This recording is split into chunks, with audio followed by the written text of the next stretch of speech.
இயேசுவின் நாமத்திலே உங்களை வாழ்த்தி வரவேற்கிறேன். நாம் இன்று 4வது பாடத்தை படிக்க வந்திருக்கிறோம். தேவன் அன்பானவர், அந்த அன்பில் ஒரு நியாயம் இருக்குது அப்படின்ற தலைப்பின் கீழாக ஒவ்வொரு வாரமும் படித்து கொண்டே வரோம். அந்த வகையில் தேவனுடைய அன்பை இன்று இன்னொரு பரிமாணத்தில் பார்க்க போகிறோம். தேவனுடைய அன்பு உணர்வு பூர்வமான அன்பு என்பதை இந்த பாடத்தின் மூலமாக நாம் தெரிந்து கொள்கிறோம். அது என்ன உணர்வு பூர்வமான அன்பு?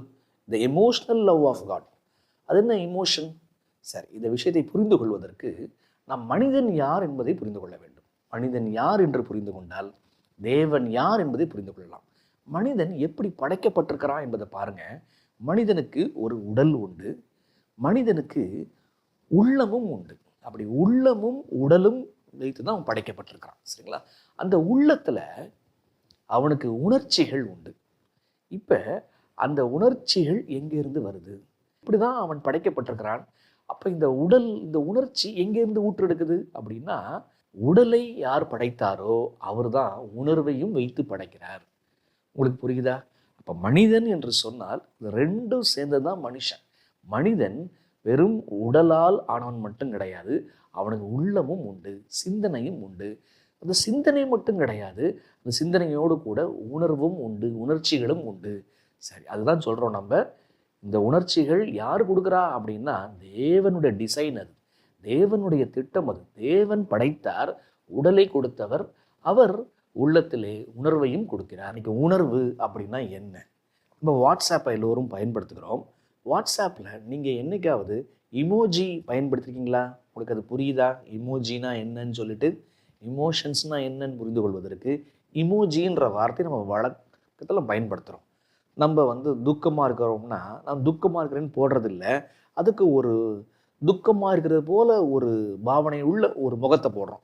சரி, சந்தோஷமாக இருக்கிறோம், சந்தோஷமாக இருக்குன்னு போடுறோம். சரிங்களா? இப்படி படத்தின் மூலமாக, ஒரு வரைபடத்தின் மூலமாக உணர்ச்சியை காட்டுகிறதுக்கு பேர் தான் இமோஜியா. அப்போ இமோஜினா என்ன புரியுதா உங்களுக்கு? உணர்ச்சிகள் என்று அர்த்தம். சரிங்களா? Emotions, emoji. சரி, இப்போ ஒரு உதாரணம் சொன்னால் உங்களுக்கு புரியும் பாருங்க. துக்கம், சந்தோஷம், கோபம், இதெல்லாம் உணர்ச்சிகள். சரி, இன்னும் ஒரு படி மேலே போகலாம். இப்போ பசியாக இருக்கிறோம், உணவு வர்றது தாமதம் ஆகுதுங்க. இப்போ இங்கே பாருங்க, பசி என்பது உணர்ச்சி, அது ஒரு ஃபீலிங். இப்போ உணவு கிடைக்கலன்னா அடுத்து இன்னொன்று வருது பாருங்க, அது கோபம். இந்த பசி என்பது தான் ஃபீலிங், கோபம் என்பது தான் இமோஷன். இன்னும் கொஞ்சம் விளக்கமாக நான் சொல்லணும்னு சொன்னால், இந்த பசி உடல் அளவில் இருக்குதுங்க, இது வெறும் உணர்ச்சிங்க.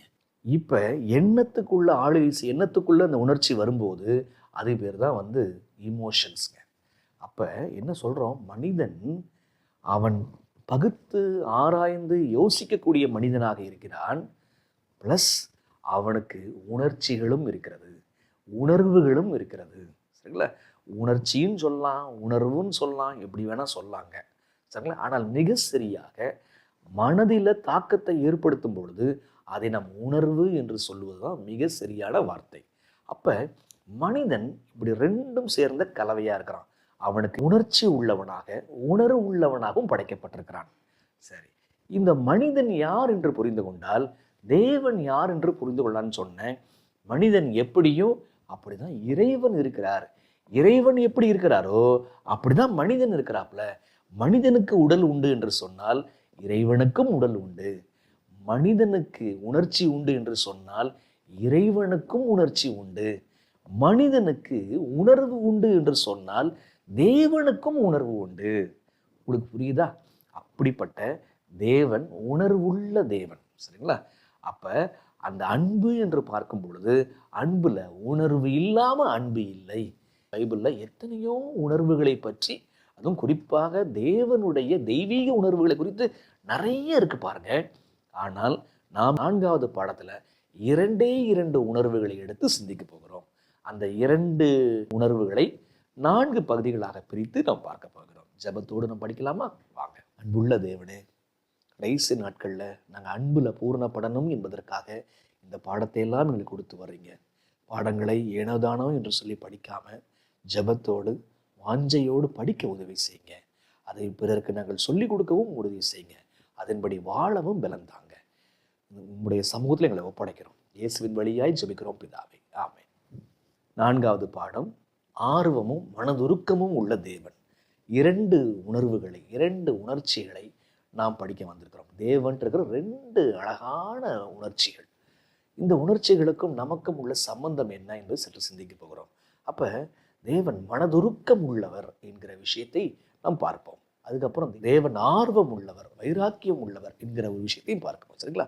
முதல்ல இந்த தேவன் மனதுருக்கம் உள்ள தேவன் என்பதை பழைய ஏற்பாட்டிலேருந்து முதல்ல சிந்திக்கலாம். பாருங்க, வாங்க சங்கீதம் 103 ஆரம்பிப்போம். நம்ம இப்போ சங்கீதம் 103 என்ன பார்க்கிறோம்னு சொன்னா, தேவனுடைய மனதுருக்கம் இருக்கிறதா என்று பார்க்கணும். அந்த மனதுருக்கத்தை எப்படி வெளிக்காட்டுகிறார்? அவருடைய தேவனுக்கு ஒரு உணர்வு இருக்குன்னு சொன்னேன், தேவனுக்கு ஒரு உணர்ச்சி இருக்குதுன்னு சொன்னேன். சரிங்களா? அப்ப அந்த உணர்வு அப்படின்ற விஷயம் தேவன் எப்படி எதையோ வச்சு ஒப்பிட்டு சொல்லுகிறாருங்க. அதுதான். அப்ப எதை வச்சு ஒப்பிட்டு சொல்லுகிறார்? அவருக்கு மனதுருக்கம் இருக்குதான்னு பாருங்க. அந்த மனதுருக்கம் யாரை போல இருக்குது, அதுதான் விஷயம். ஒரு 3-4 வசனம் வாசிக்க போறோம். சங்கீதம் 103 பாருங்க. தகப்பன் தன் பிள்ளைக்கு இறங்குகிறது போல கர்த்தர் தமக்கு பயந்தவர்களுக்கு இறங்குகிறார். என்னவா? அப்ப இங்க ஒரு குணம் இருக்குதா? என்னவா? இறங்குகிறார், மன உருக்கம் உள்ளவராய் இருக்கிறார். அப்ப அவர் காட் ஆஃப் கம்பேஷன், ரொம்ப மனதுருக்கம் உள்ள தேவன். அதை தான் அவர் இறங்குகிறார் அப்படின்னு பார்க்குறோம். இப்போ இந்த மனதுருக்கம், இந்த இரக்கம் இருக்குதே, இந்த விஷயம் யாரை போல இருக்குதா? தகப்பன் தாம் பிள்ளைக்கு இறங்குகிறது போல. அப்ப ஒரு தகப்பனார், அப்பா பிள்ளைகிட்ட எப்படி அவர் உருக்கம், மனதுருக்கம் உள்ளவராக இருக்கிறார், அந்த மாதிரிப்பா. இன்ஃபேக்ட் அப்பா உன் மேல காட்டுற அந்த அன்பு இருக்க, அந்த மனதுருக்கம் இருக்க, அது ஒரு சின்ன சாம்பிள் பீஸ் தான், ஒரு சின்ன அணு மாதிரி தான். அதை போல பல கோடி அளவுல பெரிய லெவல்ல நான் இருக்கிறேன் அப்படின்னு சொல்றாரு. ஆக தேவன் மனதுருக்கம் உள்ளவர், இறங்கக்கூடியவராக இங்க பார்க்கிறோம். அவர் தகப்பனை போல இருக்கிறவர். ஆக அந்த உணர்ச்சி பார்த்தீங்களா, அதுதாங்க நான் பார்க்கிறோம். நம்ம இன்னொரு வசனத்துக்கு போகலாமா? இன்னொரு வசனத்துலையும் அவர் மனதுருக்கம் உள்ளவரா என்று சிந்திங்க. அடுத்தது, அதே சமயத்தில் அந்த உணர்வு யாரோடு ஒப்பிடப்படுது என்பதை சிந்திக்கலாம். ஏசாயா 49 வசனம் 15 பாருங்க. அவர் மனதுருக்கம் உள்ளவரா? 15, ஸ்திரீயானவள் தன் கர்ப்பத்தின் பிள்ளைக்கு இறங்காமல் தன் பாலகனை மறப்பாளோ? அவர்கள் மறந்தாலும் நான் உன்னை மறப்பதில்லை. அப்ப யாரை போல இறங்குகிறார்? ஸ்திரீயானவள் தன் கர்ப்பத்தின் பிள்ளைக்கு இறங்காமல் தன் பாலகனை மறப்பாளோ? அப்படின்னா அவ மறந்தா கூட நான் உன்னை மறப்பதில்லை. அப்ப அம்மா பிள்ளைட்ட எப்படி இறங்குறாங்க, அம்மா எப்படி பிள்ளை மேல உருகுறாங்க, மனதுருக்கம் உள்ளவங்களாக இருக்கிறாங்க, அதை போல நான் இருக்கிறேன். அப்ப இங்க தேவனை காட்டுறாங்க. எதுவும் தேவன் ஒரு ஜடப்பொருள் அல்லங்க. அவர் உருகுவாரு, அவர் மனசு உருகுவாரு, தகப்பனை போல உருகுவாரு, தாயை போல அவர் உருகுவாரு என்று சொல்லி பார்க்கிறோம். இன்னொரு வசனம் கூட வாசிக்கலாங்க. எரேமியா 31 வசனம் 20 பாருங்க. எரேமியா 31 வசனம் 20, எப்ராயிம் எனக்கு அருமையான குமாரன் அல்லவா? யார குமாரன் சொல்றாரு? எப்ராயிம் எனக்கு அருமையான குமாரன் அல்லவா? அவன் எனக்கு பிரியமான பிள்ளை அல்லவோ? அவனுக்கு விரோதமாய் பேசுறது முதல் அவனை நினைத்து கொண்டே இருக்கிறேன். ஆகையால் என் உள்ளம் அவனுக்காக கொதிக்கிறது, அவனுக்காக உருக்கமாக இறங்குவேன் என்று கர்த்தர் சொல்லுகிறார். இங்க யாரை ஒப்பிடுறாரு? தாய் பிள்ளைக்கு இறங்குவது போலன்னு படித்தோம், தகப்பன் மகனுக்கு இறங்குவது போலன்னு படித்தோம். இங்க தேவன் எப்ராயிமுக்காக அவர் இறங்குகிறார். எப்ராயிம் யார்? தேவனுடைய ஜனங்களை இங்க தன்னுடைய பிள்ளை என்று சொல்லுகிறார், தன்னுடைய குமாரன் என்று சொல்லுகிறார். சரிங்க, இங்க ஏதாவது இந்த இடத்துல அவர் தன்னுடைய குமாரனாக, தன்னுடைய பிள்ளையாக எப்ராயிம் நேசிக்கிறார்ல, இங்க ஏதாவது உணர்வு இருக்குதா? இங்க ஏதாவது உணர்ச்சி வெளிப்படுதா என்பதை பாருங்க. ஆகையால் என் உள்ளம் அவனுக்காக கொதிக்கிறது, அவனுக்கு உருக்கமாய் இறங்குவேன் என்று கர்த்தர் சொல்லுகிறார். ஆக தகப்ப மனதுருக்கமாய் இருப்பது போல, தாய் மனதுருக்கமாய் இருப்பது போல எப்ராயிம் மேல நான் உருக்கமாய் இருப்பேன், அவனுக்காக என் உள்ளம் கொதிக்கிறது. சரிங்களா? என் உள்ள நம்ம சொல்கிறோம்ப்பா, இன்றைக்கி அது நம்ம சொல்கிறோம்ல, என் உள்ளம் கொதிக்குதுப்பா. அதே உணர்வு தான் எப்ராயிமுக்காக இருக்கிறது. சரி, எப்ராயிமுக்காக எப்போ இருக்குது? அதுதான் இன்ட்ரெஸ்டிங் விஷயம். அவன் தேவனோடு இருக்கும்போது இருக்குதா, அல்லது தேவனை விட்டு விலகும்போது இருக்குதா? தேவனை விட்டு அவன் விலகி போகும் பொழுது ஆண்டவர் இறங்கக்கூடியவராக இருக்கிறார், மனதுருக்கம் உள்ளவராக இருக்கிறார். அதுதாங்க விஷயம். சரி, இதுதான் ஓசியா 11ஆம் அதிகாரத்துக்கு வாங்க. ஓசியா 11ஆம் அதிகாரத்துக்கு வந்தோம்னு சொன்னால் வசனம் 1லிருந்து 9 வரைக்குங்க. அப்படியே கூர்ந்து கவனிச்சிட்டே வாங்க. எப்ராயிமை இறைவன் எப்படி நேசிக்கிறார், அதாவது எப்படி இந்த உருக்கத்தை காட்டுறார், அந்த உருக்கம், மனதுருக்கத்துக்குள்ள என்னெல்லாம் அடங்குது என்பதை சற்று சிந்திக்கணும். இப்போ நம்ம இன்னைக்கு சிந்திக்கிறது, ஆண்டவர் உணர்வுள்ள ஒரு தேவன், உணர்ச்சி உள்ள ஒரு தேவன். அந்த அன்புல ஒரு உணர்ச்சி இருக்கு, வெறும் ஜடம் மாதிரி இருக்க மாட்டாரு, அவர் உருகுவாரு அப்படின்னு பார்க்குறோம். அந்த உருகுதல்ல என்னெல்லாம் அடங்குது? ஏதோ உருகுதலா, ஏதோ அழுகுறதா? சரிங்களா? கவனிங்க, பாருங்க. இஸ்ரவேல் இளைஞனாய் இருந்தபோது நான் அவனை நேசித்தேன், எகிப்திலிருந்து என்னுடைய குமாரனை வரவழைத்தேன். கவனிச்சிங்களா? நேசிச்சாரா, நேசிச்சதுனால வரவழைத்தாராம். அவர்கள் தங்களை அழைக்கிறவர்களின் முகத்துக்கு விலகி போய்விட்டார்கள், பாகால்களுக்கு பலியிட்டு விக்கிரகங்களுக்கு தூபம் காட்டினார்கள். நான் எப்ராயிமை கைபிடித்து நடக்க பழகினேன். நான் நேசித்தேன், நான் விடுவித்து கொண்டு வந்தேன். விடுவித்து கொண்டு வந்த பிற்பாடும் அவன் விக்கிரகங்களுக்கு போய்விட்டான். ஆனால் நான் அவனை விடலை, அவனை கைப்பிடித்து நடக்க பழகினேன். ஆனாலும் தங்களை குணமாக்குகிறவர் என்று அறியாமற் போனார்கள். இப்போ அவங்க என்ன பண்ணிட்டாங்க? போயிட்டாங்க. ஆக நேசிக்கிறாரு, நேசிக்கிறதுனால விடுவிக்கிறாரு. இப்போ விடுவிச்ச பிற்பாடு கைப்பிடித்து நடக்கிறாருங்க, திரும்பவும் போகிறாங்க. ஆண்டவர் என்ன செய்கிறாரு? வசனம் 4, மனுஷரை கட்டி இழுக்கிற அன்பின் கயிறுகளால் நான் அவர்களை இழுத்தேன். எப்படியா? அன்பின் கயிறுகளால் அவர்களை நான் இழுத்தேன். அவர்கள் கழுத்தின் மேல் இருந்த நுகத்தடியை எடுத்து போடுகிறவரை போல இருந்து அவர்கள் பட்சமாய் சாய்ந்து அவர்களுக்கு ஆகாரம் கொடுத்தேன். பார்த்தீங்களா? நேசிச்சாராம், விடுவித்தாராம், கைபிடித்து நடக்க பழகினாராம், அன்பின் கயிறுகளால் இழுத்தாராம். இப்போ அன்பின் கயிறை இழுப்பது மட்டுமல்ல, அவர்களுக்கு வேண்டிய ஆகாரம் கொடுத்து போஷிக்கிறாராம். சரிங்களா? நம்ம வசனம் 4 வாசிச்சோம், வசனம் 8க்கு போகிறோம். எப்ராயிமே, நான் உன்னை எப்படி கைவிடுவேன்?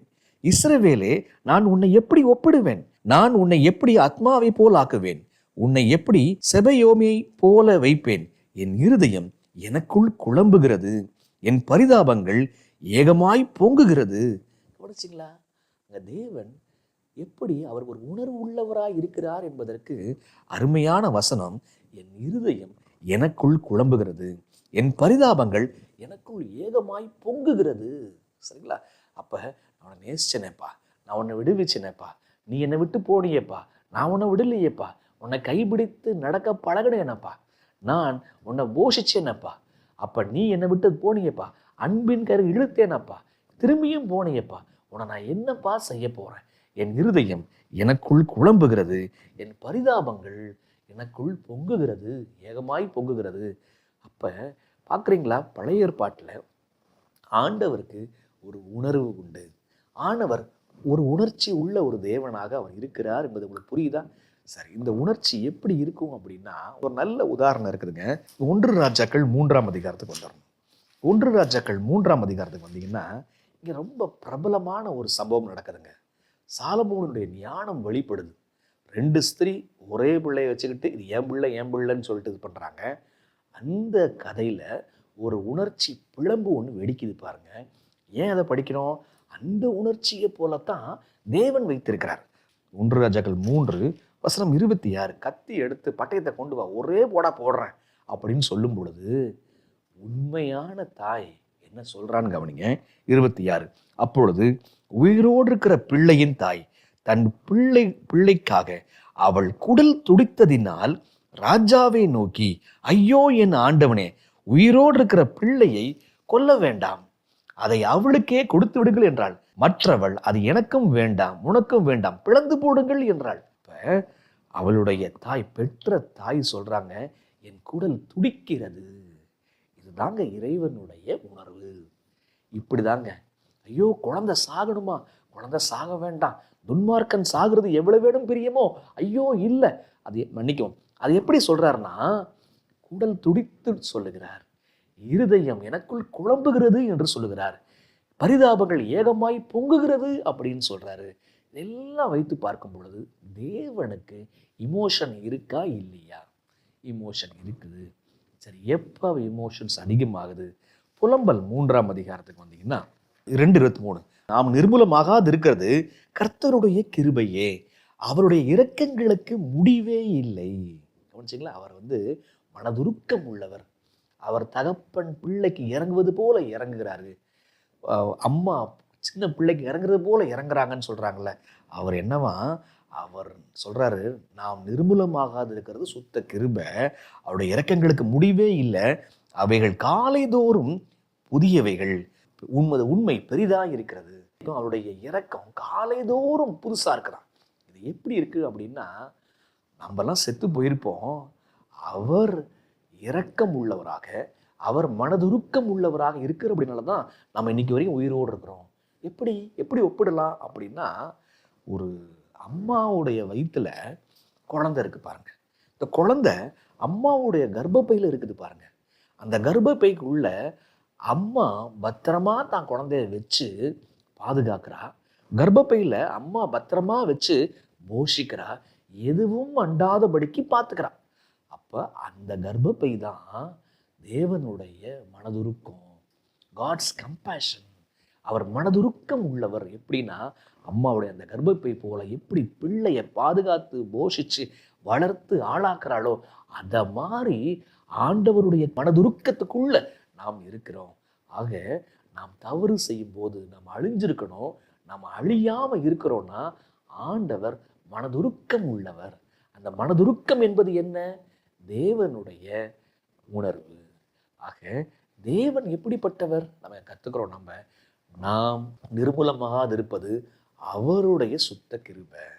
அப்ப அவர் மனது உருக்கம் உள்ளவராய் இருக்கிறார். காலைதோறும் அந்த மனதுருக்கத்தை புதுப்பித்து கொண்டே இருக்கிறார். இன்னைக்கு நான் என்ன செய்வேன், இன்னைக்கு நான் என்ன செய்வேன், அப்டேட் மேல அப்டேட், புதிய புதிய மெத்தட்ல நம்ம மேல உருக்கம் உள்ளவராக இருக்கிறார். அந்த தாய், அந்த உண்மையான தாய், ஐயோ பிள்ளை செத்துருமே அப்படின்னு சொல்லிட்டு துடிச்சா பாருங்க, அந்த துடிப்பு கொண்டவர் தான் நம்முடைய தேவன். ஆக நாம் தவறு செய்யும் போது இத்தகைய உணர்வைத்தான் தேவன் வெளிப்படுத்தி கொண்டிருக்கிறார் என்பது நாம் கற்றுக்கொள்ள வேண்டிய முதலாவது பாடம். ஆக பழைய ஏற்பாட்டில் மனதுருக்கம் உள்ள தேவன் யார் என்பதை படித்துக் கொண்டோம். இதே மனதுருக்கம் உள்ள தேவனை புதிய ஏற்பாட்டில் போய் சற்று நாம் பார்க்கலாம் வாங்க. புதிய ஏற்பாட்டில் இயேசு கிறிஸ்து அவர் மனதுருக்கத்தை வெளிப்படுத்தினாரா? சரிங்களா? ஊமைகள்ல எப்படியெல்லாம் இந்த மனதுருக்கத்தை காட்டுறாருன்னு பாருங்களேன். மத்தேயு 18ஆம் அதிகாரத்துக்கு பாருங்க. மத்தேயு 18:27.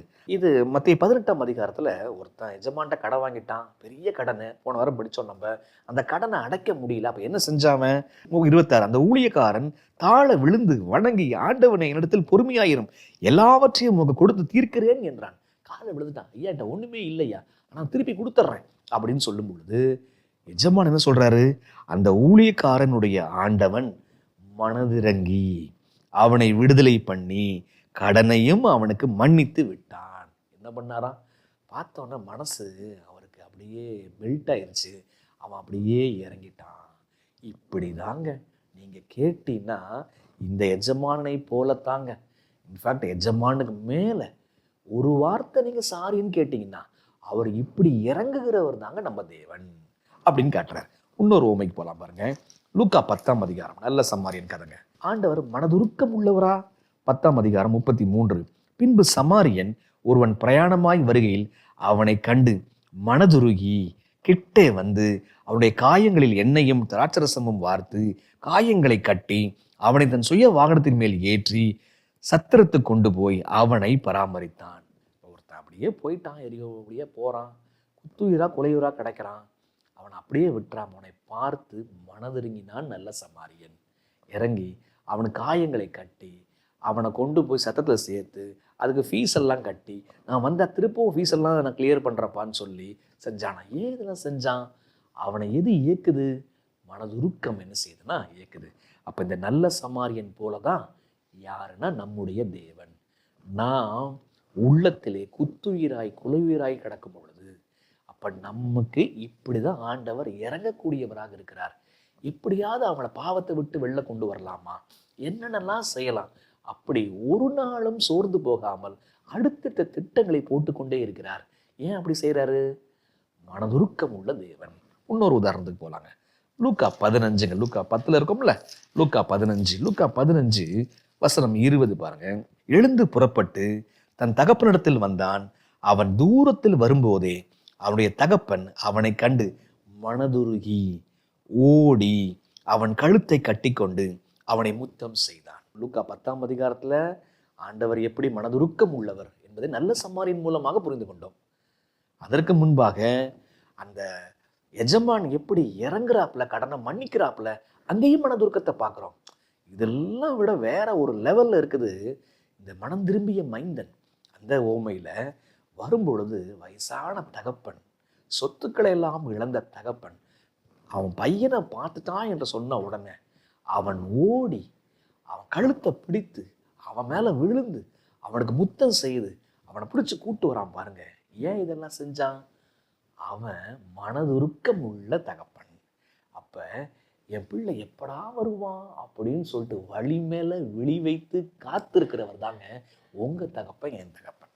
அப்ப நம்முடைய தெய்வம் இருக்கிறாரு, என் பிள்ளை திரும்பி பயில் படிக்காதா, திரும்பி ஜெபம் பண்ணாதா, திரும்பியும் வந்து ஓய்வு நாள் ஆசிரிக்காதா, திரும்பிக்கு சபைக்கு வராதா, திரும்பியும் அவங்கள நேசிக்காதா அப்படின்னு சொல்லிட்டு இந்த மாதிரி எண்ணம் ஓட்டம் வராதா அப்படின்னு சொல்லிட்டு ஏக்கத்தோட காத்திருக்கிறவர் தான் தகப்பன்க.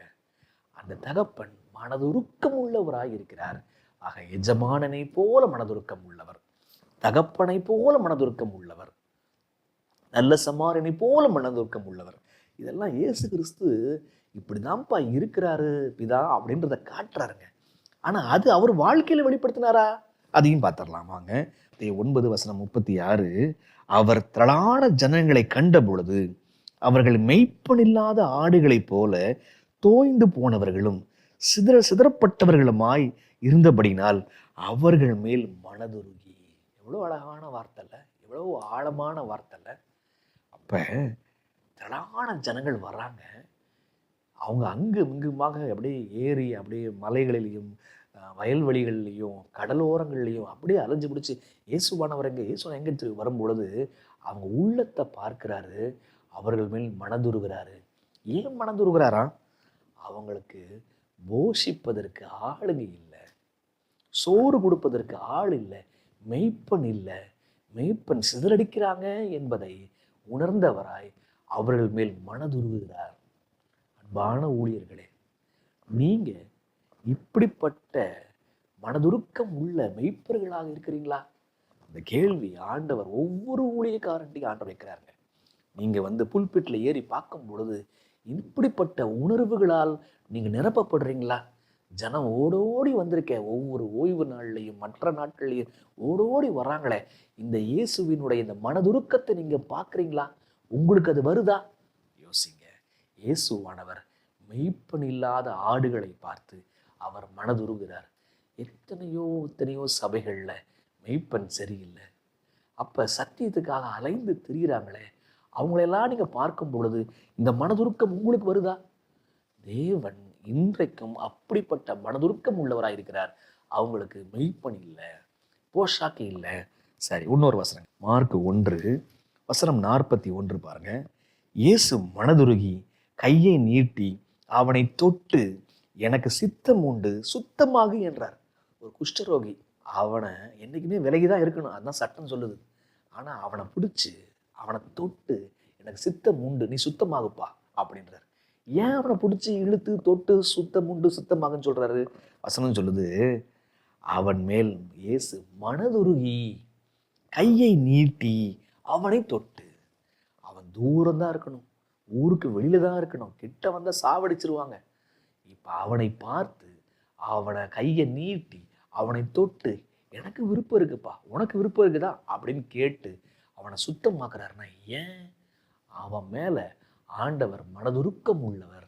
அப்ப நோய்களை மக்கள் நோய்வாய்ப்படும் பொழுது என்னை யாராவது சுகப்படுத்த மாட்டாங்களான்னு ஏங்கி அலைந்து திரியும் பொழுது ஆண்டவர் மனதுருக்கம் உள்ளவராய் இருக்கிறார். சத்தியத்துக்காக சபைகள் அங்கும் இங்குமாக தேடி அலைந்து கொண்டிருக்கும் பொழுது அந்த மந்தையை பார்த்து, அந்த ஆடுகளை பார்த்து தேவன் மனதுருக்கம் உள்ளவராய் இருந்தார்னு படித்தோம். இப்போ நோய்வாய்ப்பட்டு ரொம்ப தோய்ந்து போய் கிடக்கும் பொழுது ஆண்டவர் மனதுருக்கம் உள்ளவர் என்று நாம் பார்க்கிறோம். இன்னொரு வசனம் கூட வாசிக்கலாங்க. மார்க் 6ஆம் அதிகாரத்துக்கு வாங்க. மார்க் 6:34. இயேசு கரையில் வந்து அநேக ஜனங்களை கண்டு அவர்கள் மெய்ப்பனில்லாத ஆடுகளைப் போல் இருந்தபடியால் அவர்கள் மேல் மனதுருகி அநேக காரியங்களை அவர்களுக்கு உபதேசிக்க தொடங்கினார். திரும்பவும் மெய்ப்பனில்லாத ஆடுகளை பார்க்கிறார். அவருடைய உணர்வு கவனிச்சிங்களா? அதுதான் விஷயம். அவருடைய பழைய ஏற்பாட்டில் பார்க்குறோம், அவருக்கு ஃபீலிங்ஸ் இருக்குது, அவருக்கு இமோஷன்ஸ் இருக்குது. இப்போ புதிய ஏற்பாட்டில் இயேசு கிறிஸ்து ஊமையிலையும் பார்க்குறோம், அவர் தகப்பன் ஓடி போய் கட்டி பிடிக்கிறாரு.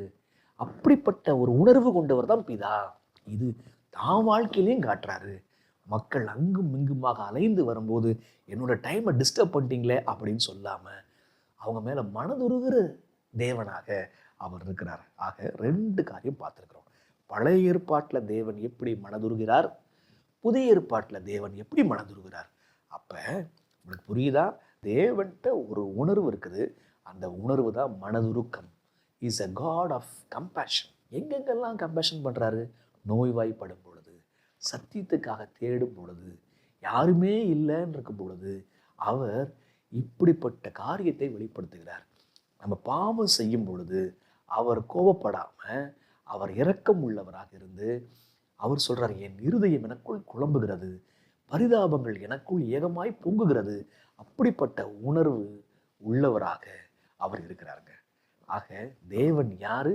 மனதுருக்கம் உள்ள உணர்வு கொண்ட ஒரு தேவன். சரி, இப்போ 3வது ஒரு விஷயத்துக்கு போகலாம். இந்த 3வது விஷயம் என்னன்னா, தேவனுடைய இன்னொரு உணர்வை பார்க்கலாம். முதல்ல மனதுருக்கம் என்கிற உணர்வை பழைய ஏற்பாட்டில் பார்த்தோம், புதிய ஏற்பாட்டில் பார்த்தோம். இப்போ இன்னொரு ஒரு உணர்வை பார்க்கலாம். நம்ம அந்த உணர்வு என்ன அப்படின்றத சற்று சிந்திக்கலாம். இன்னொரு உணர்வு என்ன? உபாகமம் 4க்கு வாங்க. உபாகமம் 4:31. உன் தேவனாகிய கர்த்தர் இரக்கமுள்ள தேவனாய் இருக்கிறபடியால் அவர் உன்னை கைவிட மாட்டார், உன்னை அழிக்கவும் மாட்டார். என்னவா? உன்னை கைவிடவும் மாட்டார், உன்னை அழிக்கவும் மாட்டார். ஏன்? அவர் இரக்கமுள்ள தேவனானபடியால். Is a God of compassion. அவர் நம்மளை அழிக்க மாட்டார், அவர் நம்மளை கைவிட மாட்டார். சரிங்களா?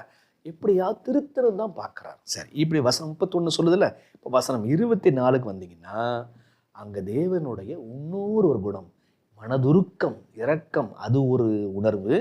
இன்னொரு ஒரு உணர்வு பாருங்க. 24.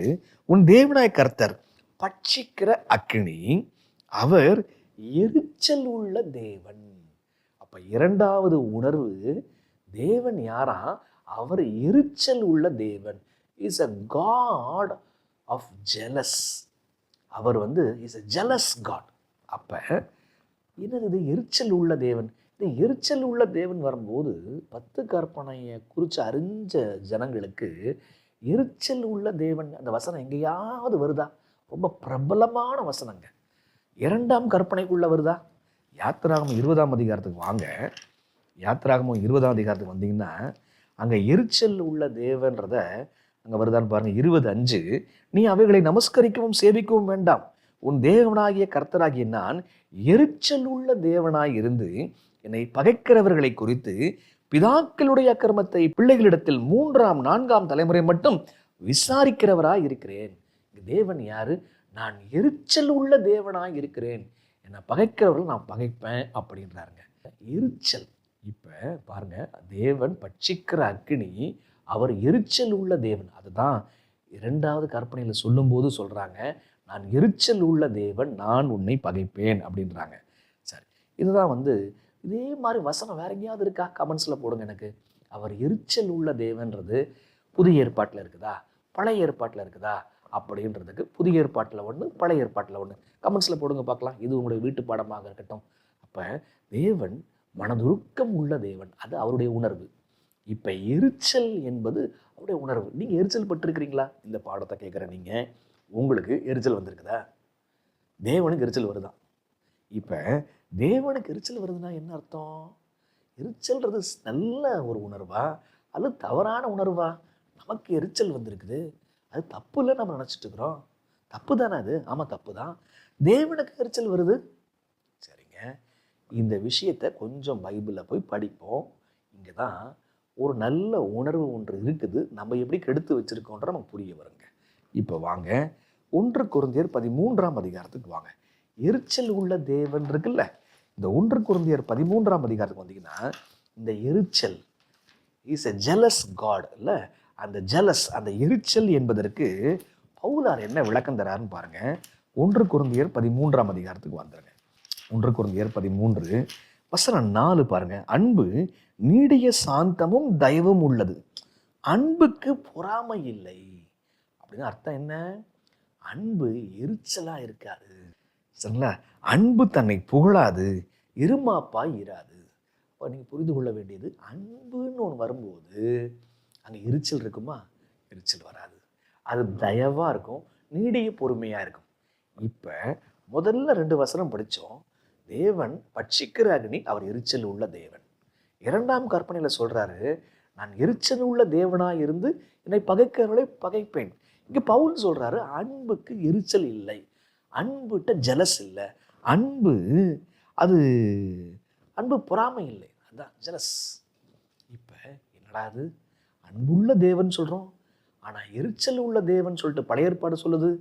அவர் எரிச்சல் இல்லை, பொறாமை இல்லை என்று சொல்லி புதிய ஏற்பாடு சொல்லுது. அன்புல எரிச்சல் இருக்குமா இருக்காதா? சரிங்களா? இந்த ஜெலஸ் என்கிற வார்த்தை ஆங்கிலத்தில் வருகிறது, எரிச்சல் என்கிற விஷயம் வருது. அதனுடைய விளக்கத்தை இன்னொரு இடத்துல போய் பவுல் சொல்றார். வாங்க 2 கொரிந்தியருக்கு வாங்க. 2 கொரிந்தியர் 1 கொரிந்தியர் இருக்கிறோம் இல்லையா? 2 கொரிந்தியர் 11ஆம் அதிகாரம் வசனம் 2ல் இங்கே இந்த எரிச்சல் இருக்குல்ல, பொறாமை இல்லைன்னு இருந்துச்சுல்ல, இதை விளக்குறாரு பாருங்க. எல்லாமே ஜெலஸ் தான் வருது. தமிழில் தான் அதை பொறாமை அப்படின்னு சொல்லி சொல்கிறாங்க. எல்லாமே ஆங்கிலத்தில் ஜெலஸ்ன்னு வருது. 11:2 நான் உங்களை கற்புள்ள கன்னிகையாக கிறிஸ்து என்னும் ஒரே புருஷனுக்கு ஒப்பு கொடுக்க நியமித்தபடியால், என்னவா? நியமித்தபடியால், ஒரே புருஷனுக்கு சபையை நான் கற்புள்ள கன்னிகையாக ஒப்பு கொடுத்த நியமித்தபடியால் உங்களுக்காக தேவ வைராக்கியமான வைராக்கியம் கொண்டிருக்கிறேன். என்ன வைராக்கியமா?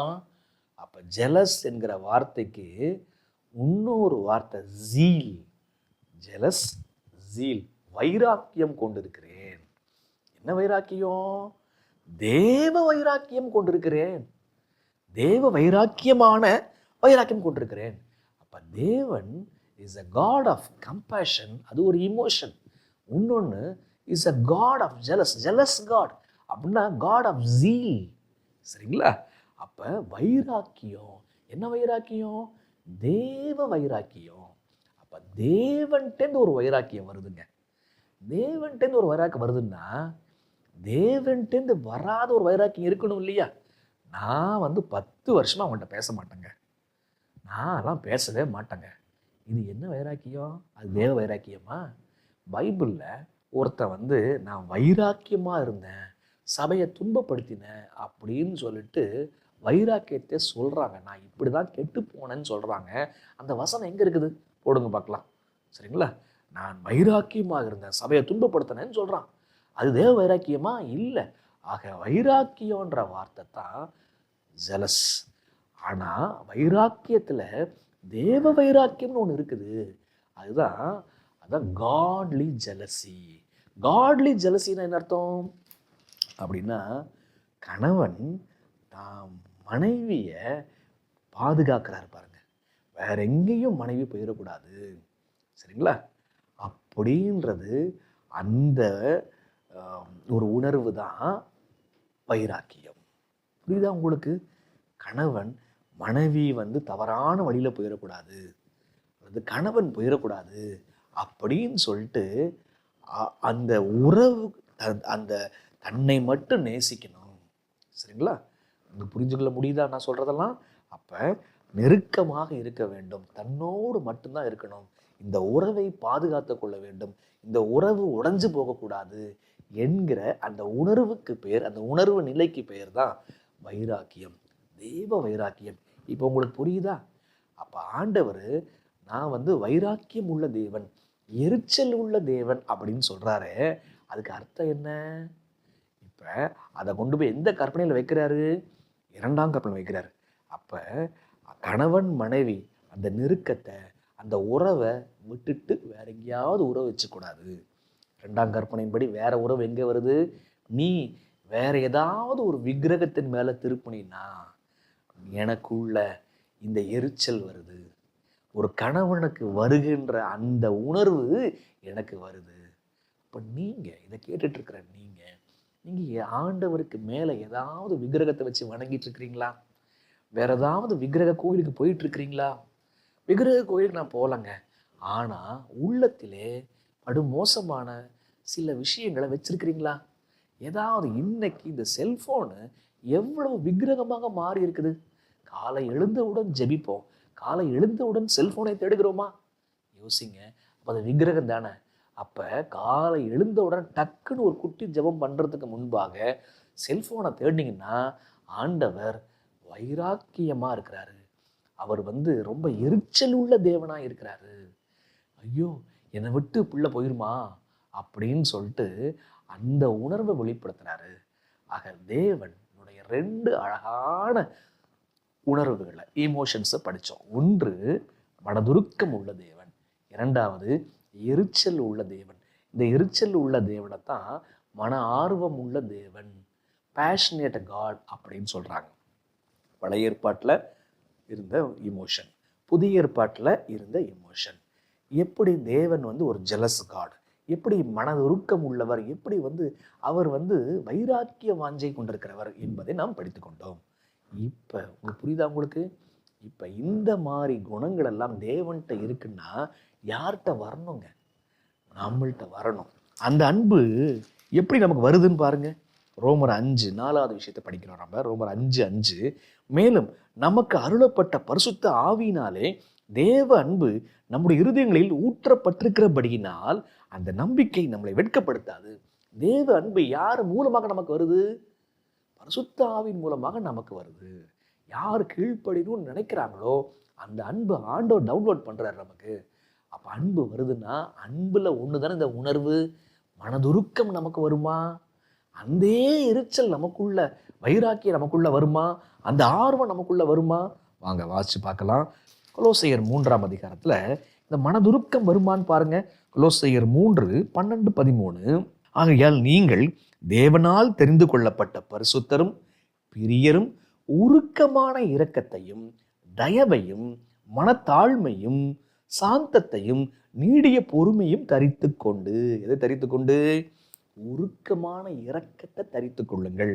ஒருவரை ஒருவர் தாங்கி ஒருவரில் பேரில் ஒருவருக்கு குறைபாடு உண்டானால் கிறிஸ்து உங்களுக்கு மன்னித்தது போல ஒருவருக்கு ஒருவர் மன்னியுங்கள். ஒருத்தரை மன்னிக்கணும்னா இந்த மாதிரி உள்ள அவங்களுக்குள்ள குழம்பணுமே. ஐயோ நான் என்ன செய்வேன், அவன்கிட்ட பேசாமலே போறேனே, இன்னும் புரிந்து கொள்ளாமலே இருக்கிறோமே, பேச வேண்டிய விஷயத்த பேசாமலே நான் இருக்கிறேனே அப்படின்னு சொல்ற உள்ளம் குழம்பணுமே. அப்படிப்பட்ட ஒரு உள்ளம் உங்களுக்குள்ள இருக்குதா? இதை தரித்து கொள்ளுங்கள், மனதுருக்கத்தை தரித்து கொள்ளுங்கள் சொல்றார். அப்ப தேவன் இருக்கிற அந்த உணர்வு நம்ம உணர்வா மாறணும். சரி, அடுத்து இன்னொரு உணர்வு படிச்ச என்ன உணர்வு? ஜெலஸ், ஜீல், பேஷனேட், எப்படி வேணா சொல்லாங்க. ஆக அந்த வைராக்கியம், அந்த எரிச்சல் நமக்கு வரணுமா? ரோமர் 10:2 ரோமர் 10:2 தேவனை பற்றி அவர்களுக்கு வைராக்கியம் உண்டென்று அவர்களை குறித்து சாட்சி சொல்லுகிறேன், ஆகிலும் அது அறிவுக்கேற்ற வைராக்கியம் அல்ல. இப்ப யூதர்கள்ட்ட ரட்சிக்கப்படணும்னு சொல்லிட்டு விரும்புகிறேன், அவங்க வைராக்கியமாக இருக்கிறாங்க, சாபத்தெல்லாம் இருக்கிறாங்க, ரைட்டு தான். ஆனால் அறிவுக்கேற்ற வைராக்கியம் இருக்குதா? வைராக்கியத்தில் முட்டாள்தனமாக இருக்கிறாங்க ஐயா. அறிவுக்கேற்ற வைராக்கியம் இருக்கணும். தீத்து 2ஆம் அதிகாரத்துக்கு வாங்க. 2ஆம் அதிகாரம் வசனம் 14 பாருங்க. அவர் நம்மை சகல அக்கிரமங்களினின்று மீட்டு கொண்டு தமக்குரிய சொந்த ஜனங்களாகவும், இனிமேதான் கவனிக்கணும், நற்கிரியைகளை செய்ய பக்தி வைராக்கியம் உள்ளவர்களாகவும் நம்மை சுத்திகரிக்கும்படி நமக்காக தம்மைத்தாமே ஒப்பு கொடுத்தார். பாவத்திலிருந்து மன்னிப்பு கொடுக்கிறாரு. எதுல பக்தி வைராக்கியம் மாறணுமா? அவங்க நற்கிரியைகள்ல பக்தி வைராக்கியமா மாறணுமா? அப்ப ஐயோ இந்த குணம் என்கிட்ட வரணுமே, தேவனோடு இருக்கணுமே அப்படின்ற கீழ்ப்படிதலை குறித்து அந்த வைராக்கியமா இருக்கணுமா? சரிங்களா? ஆக தேவனுடைய மனதுருக்கம் நம்முடைய மனதுருக்கமாக மாறணும். தேவனுடைய வைராக்கியம் நம்மளுடைய வைராக்கியமாக மாறும். கணவனுடைய வைராக்கியம் நம்மள்கிட்ட வரணுங்க. ஒரு மனைவியினுடைய வைராக்கியம் நம்மள்கிட்ட வரணுங்க. தேவனுடைய மனதுருக்கம் தாயை போல, தகப்பனை போல, ஒரு மெய்ப்பனை போல அந்த மனதுருக்கம் நமக்குள்ள வரணுங்க. கடைசி கால தீர்க்கதரிசி சொல்றாங்க, thoughts and feelings makes up a moral character. உணர்ச்சிகளும் யோசனைகளும் சன்மார்க்க குணத்தை உருவாக்குகிறது. அப்ப நல்ல யோசனைகள், அது மட்டுமல்ல நல்ல உணர்வுகள் நமக்கு வேண்டும். இப்ப தேவனுடைய மனதுருக்கத்தை பார்க்குறீங்களே, அந்த மனதுருக்கம் உங்களுடைய மனதுருக்கமா? தேவனுடைய வைராக்கியத்தை பார்க்குறீங்களே, அதை மாதிரி பாவத்தில் நீங்கள் எரிச்சலாக இருக்கிறீங்களா? யோசிச்சு பாருங்க. ஆக நாம் மனதுருக்கம் உள்ளவர்களாக, நாம் வைராக்கியம் உள்ளவர்களாக தேவனை போல இருப்போம். ஜெபம் பண்ணலாமா? அதற்காக அன்புள்ள தகப்பனே, தேவனை போல மாற வேண்டும் என்று எத்தனையோ முறை ஜெபிக்கிறோம். ஆனால் அன்புல மனதுருக்கம் என்கிற உணர்வும் தேவரீர் உம்முடைய வைராக்கிய வாஞ்சையும் எங்களுடைய வாஞ்சையாக மாற்றித்தாரும் தகப்பனே. பாவிகளை மன்னிக்கும் போது மனதுருக்கம் உள்ளவர்களாக இருக்க உதவி செய்யுங்க. பாவத்தின் மீது எங்களுக்கு எரிச்சல் உண்டாக உதவி செய்யுங்கப்பா. கேட்கிற ஒவ்வொருவர்களையும் ஆசீர்வதிங்க. இயேசுவின் வழியாய் ஜெபிக்கிறோம் பிதாவே, ஆமென்.